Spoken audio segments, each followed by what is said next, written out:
अगर जहाँ पर भी तानाशाह की बात होगी, अरे साहब तानाशाह को उखाड़ के फेंक देंगे। फौजी हैं, सैनिक देश को जोड़ना जानता है, हम तोड़ना नहीं जानते। करवत प्रार्थना करता हूं कि आप इन बच्चों का भविष्य बनाने के लिए कुछ योजना बनाइए। डेली ये कहा जाता था कि आपका पेपर 1 महीना में होगा, 2 महीना में होगा, 3 महीना में होगा।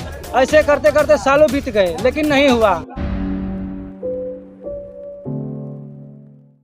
जिन बच्चों ने 3 साल तक मेहनत करके फिजिकल, आर्मी का जो फिजिकल, मेडिकल, रिटर्न सारी क्वालिफाई करके, किसी की ज्वाइनिंग बाकी थी, किसी का मेडिकल बाकी था, कुछ एक पोर्शन बाकी था, उन्हीं बच्चों की आज स्पेशली मांग लेके आए हैं। हम लोगों ने, रविंद्र फौजी भाई और हम लोगों ने दिल्ली हाई कोर्ट में इनका केस लगाया हुआ है। सारी हियरिंग हो चुकी हैं और माननीय न्यायाधीश सारी सुनवाई करने के बाद तक अभी तक जो है फैसला नहीं सुना, क्योंकि उनको पता है कि फैसला इन बच्चों के हित में आएगा। सरकार का दबाव है, इसलिए मैं माननीय न्यायाधीश से भी अपील करता हूं। माननीय न्यायाधीश महोदय कि जज की कुर्सी पर बैठे हैं, पूरा देश का गरीब, पिछड़ा, यतीम आपके ऊपर ब्लाइंडली फेथ करता है, बड़ा विश्वास करता है, आपको भगवान मानता है। यदि आप भी बिक गए, आप भी सरकार के दबाव में आ गए, तो न्यायाधीश महोदय शायद कोई उम्मीद नहीं बचेगी, फिर ऊपर वाले की लाठी चलेगी और न्यायाधीश महोदय वो लाठी आप पर भी चल सकती है। उसकी लाठी चलती उसमें आवाज नहीं आती, ऐसी लाठी पड़ेगी। न्यायाधीश महोदय आपसे अपील करता हूँ, उस माँ के दूध को मत ले जाइए। न्यायाधीश महोदय न्याय दे दीजिए इन बच्चों को। संविधान की बात नहीं कर रहे हैं ना, अब यहाँ पे लाठी की बात करने लग गए। मैं लाठी, ऊपर वाले की लाठी की बात करता हूँ बेटा। उसकी जब लाठी चलती आवाज नहीं आती है, उसकी लाठी न्यायाधीश महोदय पर भी चल सकती है। मैं बच्चों की बात नहीं करता हूँ कि ये लाठी चलाएंगे। हम जो है अनुशासन प्रिय लोग हैं, फौज के लोग हैं, डिसिप्लिन से बने हुए लोग हैं। उद्धव ठाकरे को आप देख रहे हैं कि सुप्रीम कोर्ट गया तो उस पर रोक नहीं लगाई, चुनाव चिन्ह लोग ले रहे हैं, क्या कुछ कर रहे हैं, अब इस तरीके से चल रहा है, तो आप लोग जो है संविधान से कैसे चलेंगे आप? बिल्कुल बेटा, आज की डेट में संविधान सिर्फ बहुविधान है। गरीब के लिए कोई विधान और पैसे वाले के लिए कोई विधान है। अगर किसी गरीब के साथ अन्याय हो जाता पुलिस नहीं सुनती, और जब कोई नेता का हो जाता 2 सेकंड के अंदर एक्शन हो जाता है। इस देश में कहने के लिए संविधान है, लेकिन इस देश में बहुविधान लागू है। बड़े दुर्भाग्य से करना पड़ता है। संविधान हमारा इतना देश का सुंदर है, हम उस पर गर्व करते हैं, लेकिन उसके ऊपर कोई अमल नहीं है। और जो आज ये पर तानाशाही जो है सत्ता पर बैठ गए हैं, अपना ही विधान बना। यूपी सरकार का देख रहे हैं नोटिस थमा दे रही है नेहा सिंह राठौड़ को गाना गाने के लिए, यूपी सरकार के ऊपर सवाल उठाने के लिए, तो आप लोग आवाज उठाते रहेंगे? आप लोगों की बिल्कुल, अगर जहाँ पर भी तानाशाह की बात होगी, अरे साहब तानाशाह को उखाड़ के फेंक देंगे। फौजी हैं, हिम्मत है तो हम पर एक्शन लेके दिखाओ सरकार। अगर सरकार की चूल नहीं हिला दे तो क्या बात कर दिया साहब। ये देश वीरों से लबालब भरा है। ये देश वीरों से कभी ये भूमि बंजर नहीं हुई है। एक वीर मरता तो अनेकों वीर पैदा होते हैं। ये वो धरती है। ये सरकार जो अपने आप पर तानाशाही समझती है, हम सरकार की चोल हिला देंगे। याद कर लेना सरकार, 2024 में आपका शासन नहीं डगमगाए। ये देश के युवा खड़े हैं, ये देश की क्रांति खड़ी है। इन बच्चों को न्याय दे दीजिए, अन्यथा आपकी उल्टी गिनती आज से ही शुरू हो चुकी है। देश के हुक्मरानों से हम आपको चेताना चाहते हैं। नेहा सिंह राठौड़ वाले मामले में आप? बिल्कुल, नेहा सिंह जो हमारी राठौर बहन है, जो भी उसने गाना गाया, ये हमारी आज़ादी है।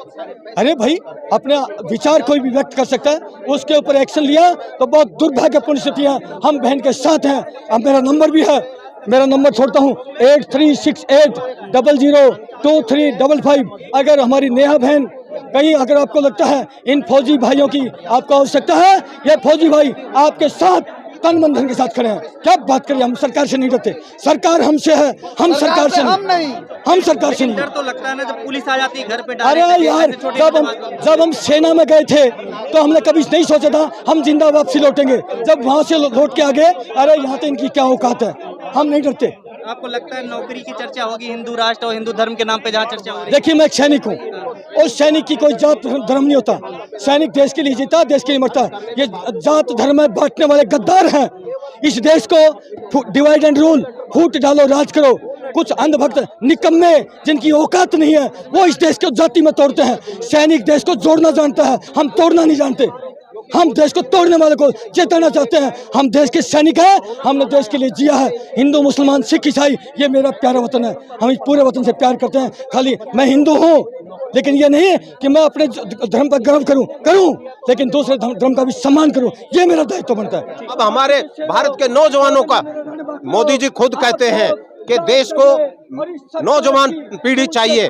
अब इन्होंने जो 4 साल की अग्निपथ योजना रखी है, ये भी गलत है। मैं नहीं कहता कि ये सही है।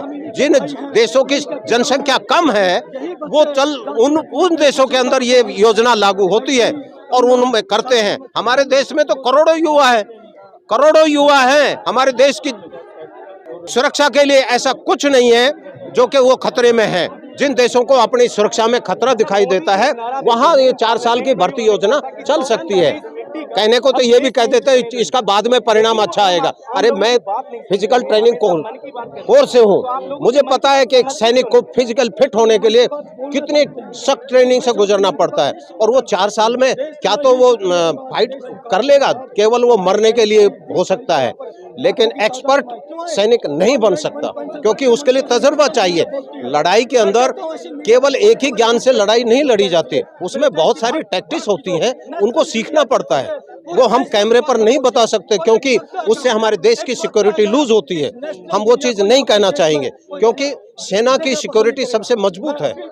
और हम इन युवाओं के लिए हम ये कहते हैं, नरेंद्र मोदी जी, हम आपसे करवद प्रार्थना करते हैं, यदि आप इन बच्चों के भविष्य को बनाने के लिए, आप उनको जो ज्वाइनिंग करने के लिए सिर्फ कॉल लेटर बाकी था, कम से कम उनको तो आप ज्वाइन कराइए। आप ज्वाइन कराएंगे तो ही अच्छा है, नहीं तो 2024 का लक्ष्य यही नौजवान शपथ ग्रहण करके जाएंगे। 2024 में आपके लिए बहुत बड़ा एक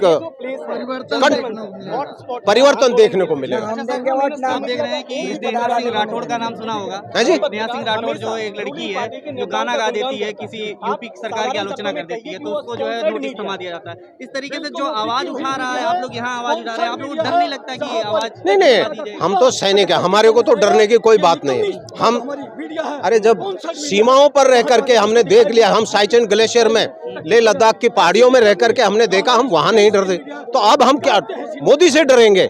किससे डरना हमें डर किस चीज का है? और अगर हम मर भी गए तो हम सरकार के इन नौजवान पीढ़ी के लिए, युवा पीढ़ी के लिए अगर हम कुछ काम करते हुए मर भी गए ना, तो हमें कोई दुख नहीं होगा। ये हमारी सच्चाई है।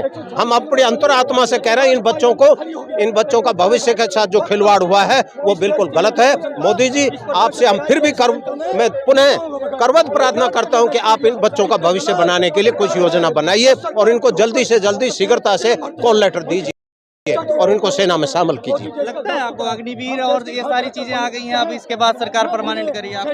नहीं, देखिए सरकार जो अभी 4 साल की योजना के लिए, वो भी बच्चों का भविष्य बिगड़ रहा है। 4 साल के बाद उनको रिटायर हो जाएंगे, उनको पेंशन भी नहीं। और इन नेताओं की बात आ गई है, भाई कह उठा, तो नेताओं, एक नेता अगर कहीं बन जाता है तो वो 5 साल के लिए हो या नहीं, 1 दिन के लिए बने तो भी उसको पेंशन लागू हो जाती है। तो ये 4 साल की योजना वाले इन बच्चों को भी तो पेंशन देनी चाहिए भाई। वो अगर 1 दिन के लिए भी विधायक बन जाता है या एमएलए बन जाता है, सांसद बन जाता है, तो उसको पेंशन लागू हो जाती है। तो ये 4 साल की जो नौकरी करके आएंगे तो पेंशन इनको भी लागू होनी चाहिए। कैंटीन सुविधाएं, मेडिकल फैसिलिटी, वो सभी मिलनी चाहिए। अगर ये नहीं माना जाता है तो हो सकता है आगे हम प्लानिंग कर रहे हैं भूख हड़ताल का, आमरण अनशन का, जो भी होगा हमसे करेंगे। और ये आज हमें परमिशन सिर्फ 100 ही बंदों की थी, इसलिए संख्या कम है। ये संख्या इससे कई हज़ार गुना बढ़ सकती है। अगर यहाँ परमिशन नहीं मिली तो देश के किसी भी कोने में जहाँ हम करेंगे, आगे मीडिया के माध्यम से बता देंगे। अगर ये हमें नहीं मिलता है फैसला, तो जिस प्रकार ये बच्चे पीड़ित हैं, इनके माँ बाप पीड़ित हैं, आगे आने वाले भविष्य में सरकार भी इसका भुगतना पड़ेगा सरकार को भी। हमारी पुरानी जो भर्ती है उसको, आर्मी जो पेपर बाकी है उसको पूरा करे सरकार, और जो एयरफोर्स ज्वाइनिंग है उसको पूरा करे सरकार। कितने दिन पहले आप लोगों की भर्ती के लिए सेलेक्ट हुए थे? हम लोग 2021 में जो है दौड़ पास किए थे, मेडिकल पास किए थे। फरवरी में हम लोग का दौड़ हुआ था, मेडिकल हुआ था। उसके बाद डेली ये कहा जाता था कि आपका पेपर 1 महीना में होगा, 2 महीना में होगा, 3 महीना में होगा। ऐसे करते करते सालों बीत गए, लेकिन नहीं हुआ। लास्ट में मोदी जी ने ये अग्निवीर ला दिया और अग्निवीर के थ्रू 2022 में बोले कि सब लोग अग्निवीर के थ्रू भर्ती हो गए। ठीक है भाई, आप अग्निवीर लाए, जिनको जाना होगा, जो जाएंगे, जो नहीं जाएंगे वो नहीं जाएंगे, क्योंकि उनका मंत्री बोलते हैं कि जो 4 साल में आएगा वो मेरा सेक्रेटरी बनकर ड्यूटी करेगा। तो भैया मुझे तो भाजपा का सेक्रेटरी नहीं बनना है, मुझे आर्मी का वीर बनना है। मुझे अपनी मातृभूमि की रक्षा के लिए जो पहले की भर्ती है उसी थ्रू भर्ती होना, नहीं तो नहीं होना है। कोर्ट में भी आप लोगों का केस चल रहा है। जी हाँ, सरकार से भी आप मांगे। सरकार से भी मांगे, कोर्ट में भी चला है, सुप्रीम कोर्ट में भी चला है, लेकिन हम लोग का अभी कोर्ट में विश्वास कोई सुनवाई नहीं है, क्योंकि तानाशाह सरकार है, वो जो चाहती है वो हो रहा है, कोई सुन नहीं रहा है।